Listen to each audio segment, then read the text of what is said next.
Opisyal nang pinagana ang Phase 1 ng Tantangan Solar Power Project sa South Cotabato na inaasahang magpapalawak ng supply ng malinis na enerhiya at maghihikayat ng mas maraming pamumuhunan sa Mindanao kapag natapos ang buong proyekto.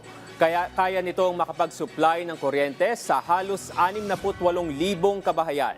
Si Aurea Marie Belguera ng PIA Socsargen sa sentro ng balita. Isang mahalagang milestone para sa renewable energy development sa Mindanao. Ito ang naging pahayag ni Department of Energy Secretary Sharon S. Garin sa pag-energize ng unang yugto ng Tantangan Solar Power Project sa Barangay Magon, Tantangan, South Cotabato. Ayon kay Garin, patunay ang proyekto na handa ang Mindanao sa malalaking pamumuhunan sa renewable energy at sa pagpapatayo ng mga proyektong magpapabuti sa supply ng kuryente sa rehiyon. This is not the biggest project in the country, but this is a very significant project for the whole of Mindanao.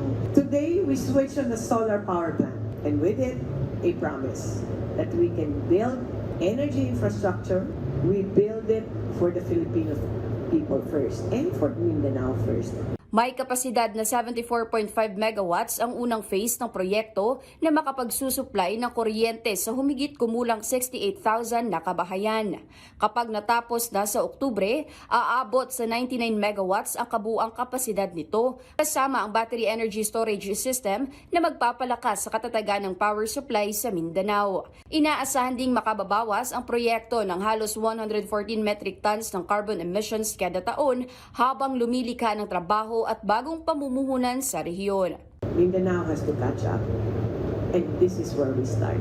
We have seen an increase, an increase of applications for renewable energy contracts in Mindanao. This is proof of how effective the DOE's program is. This is what happens when government creates the right policy environment and the private sector steps up with capital, vision, and execution. Nagpasalamat naman si Tantangan Municipal Mayor Timmy Joy Torres Gonzales sa Department of Energy, Apolaki 7 at IBVOT sa kanilang pagtitiwala at pakikipagtulungan sa pagsasakatuparan ng Tantangan Solar Power Project.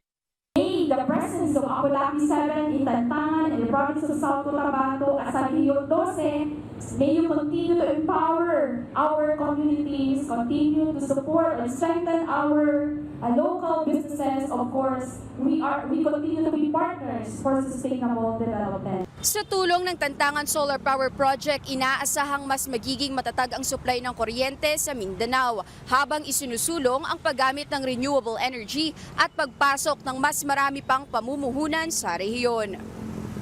Mula dito sa probinsya ng South Cotabato, para sa Integrated State Media, Aurea Marie Belguera ng Philippine Information Agency, Socsargen.